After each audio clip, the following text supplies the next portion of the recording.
Assalamualaikum warahmatullahi wabarakatuh. Jumpa lagi dengan saya Hadiah Nur. Kali ini kita akan memasuki materi baru di kelas 8, yaitu materi statistika. Dan pada video pertama kali ini kita akan membahas mengenai cara menganalisis data.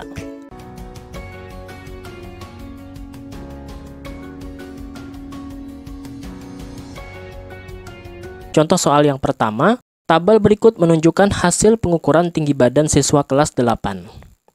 Nah, pada tabel tersebut, berapakah jumlah siswa yang memiliki tinggi badan kurang dari 151 cm? Pada tabel ini, ada siswa yang berukuran tinggi badannya 148, 149, sampai dengan 155.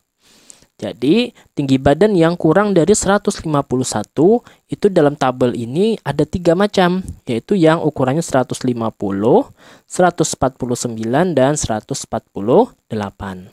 Frekuensinya untuk yang 150 itu ada 2, kemudian yang untuk 149 ada 6, dan 148 juga ada 6. Sehingga jumlah yang kurang dari 151 yaitu kita jumlahkan, berarti 2 tambah 6 tambah 6, hasilnya 14 orang. Jadi jumlah siswa yang memiliki tinggi badan kurang dari 151 cm ada 14 orang siswa. Begitu ya. Kemudian contoh soal kedua. Perhatikan data panjang badan bayi usia 0 sampai 6 bulan berikut. Nah, seperti ini, grafik berupa diagram garis ya. Pada rentang bulan berapakah terjadi penambahan panjang badan terbesar dari bayi? Kalau yang ditanyakan adalah penambahan panjang, dan penambahan panjang itu terletak di sumbu Y ini ya, yang tegak. Nah, kita lihat, penambahan panjang terbesar ditandai dengan arah ruas garis yang naik paling tajam dari kiri ke kanan. Atau bisa kita simpulkan bahwa ini yang memiliki kemiringan yang paling besar ya. Yang mana? Yaitu pada usia 2-3 bulan. Nah, terletak di sini.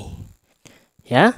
Jadi, penambahan badan terbesar itu adalah terjadi pada usia 2-3 bulan ya. Nah, mudah sekali ya, asal kita bisa menganalisis dan membaca grafik seperti ini. Kita lanjutkan contoh soal ketiga.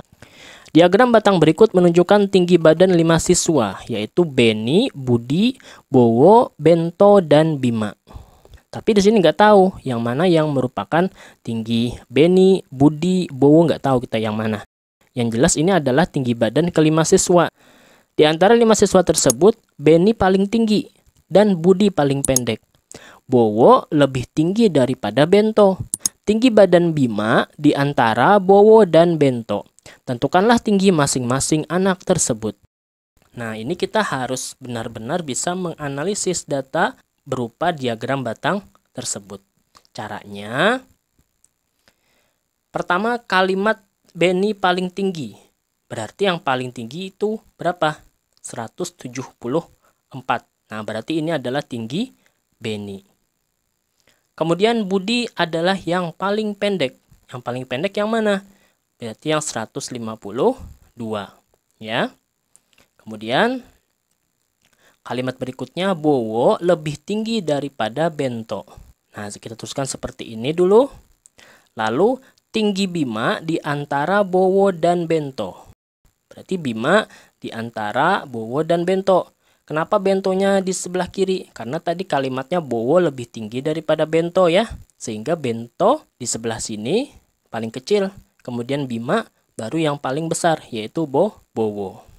Nah, sehingga bisa kita simpulkan dari ketiga tinggi badan ini yang belum kita ketahui namanya, kira-kira yang mana yang merupakan Bento. Nah, Bento yang paling kecil ya, berarti yang ini adalah Bento. Kemudian Bima, berarti Bima yang 158. Dan yang terakhir adalah Bowo, yang paling tinggi di antara ketiga ini, yaitu 167.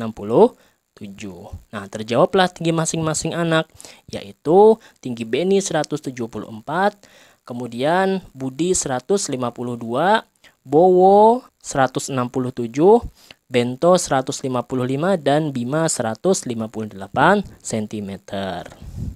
Oke. Kita lanjut contoh soal keempat.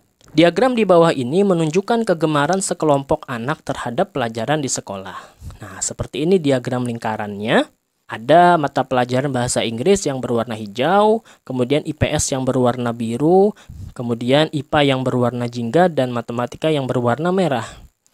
Jika jumlah semua anak adalah 120, berapakah jumlah anak yang gemar IPS? Nah, IPS belum diketahui. IPS di sini bertuliskan IPS yang berwarna biru ya, berarti yang di sini. Nah, cara menyelesaikannya, pertama kita lihat pada diagram tadi matematika 10%, kemudian yang berwarna jingga tadi IPA 45%. Nah, selanjutnya yang berwarna hijau dan biru belum diketahui berapa persen ya. Yang berwarna hijau bahasa Inggris tapi ada tanda seperti ini. Nah, ini artinya siku. Kalau siku berarti sudutnya 90 derajat. Jadi bahasa Inggris bisa kita tentukan persentasenya dengan cara 90 derajat per satu lingkaran ke 360 derajat ya, kali 100%. Nah, ini bisa dicoret nih, 0 dengan 0, kemudian 9 dengan 36 bisa kita sederhanakan menjadi 1/4. Jadi 1/4 kali 100%, hasilnya 25%. Nah, diketahui berarti sekarang bahasa Inggris adalah 25%. Maka persentase IPS juga bisa kita dapatkan yang berwarna biru ini, yaitu 100%, semuanya ini kan 100% ya, 100% dikurangi matematika 10, IPA 45, dan bahasa Inggris 25. Jadi 100 dikurangi, ini jumlahnya 80 ya, jadi 100 dikurangi 80, berarti IPS adalah 20%. Nah, berarti banyak anak yang gemar IPS adalah 20% ya, dikalikan jumlah semua siswa atau semua anak, yaitu 120. Berarti 20/100 kali 120. Nah, ini bisa dicoret dengan ini. Kemudian hasilnya berarti, ini juga dengan ini bisa dicoret. Berarti 2 kali 12, yaitu 24 siswa. Jadi banyak anak yang gemar IPS itu adalah 24 orang siswa. Bisa dimengerti ya? Sekarang contoh soal kelima. Tabel berikut menunjukkan album-album pada file foto di dalam flash disk milik si Sari. Nah, ini seperti ini albumnya. Album A kapasitasnya 100 MB, kemudian album B 95 MB, album C 106 MB, dan album D 108 MB. Diketahui ruang kosong dalam flash disk tersebut ada 200 MB. Sedangkan si Sari ingin memasukkan file film berukuran 513 MB. Nah, 513. Sari hanya akan menghapus maksimal 3 album pada flash disk miliknya. Tentukan pasangan album yang mungkin dihapus oleh Sari. Paham ya permasalahan dari soal ini? Jadi kita harus bisa menganalisis di mana yang akan dihapus oleh si Sari ini.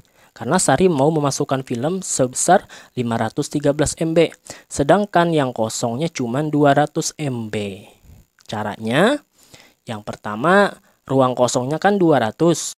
Kemudian, kapasitas film yang belum bisa masuk berapa berarti? Berarti 513 dikurangi 200, yaitu 313 MB. Maka pasangan album yang mungkin dihapusnya, karena tadi dia akan menghapus maksimal 3 album. Yaitu misalnya dia mau menghapus ABC. Album ABC berarti 100 tambah 95 tambah 106. Kita jumlahkan 301 saja. Kalau ABD kita jumlahkan 303. Kalau ACD kita jumlahkan berarti 100 tambah 106 tambah 108, 314. Kemudian kalau BCD 95 tambah 106 tambah 108 hasilnya 309. Nah, yang mana yang memenuhi untuk 313 MB? Yaitu yang ACD ya. Jadi album yang harus dihapus Sari adalah album A, C, dan D. Oke ya, bisa dimengerti ya. Nah, sekian pembahasan mengenai cara menganalisis data. Semoga bisa dimengerti dengan baik. Sampai jumpa pada video berikutnya. Terima kasih telah menonton sampai selesai. Jangan lupa like, komen, share, dan subscribe serta nyalakan loncengnya. Assalamualaikum warahmatullahi wabarakatuh.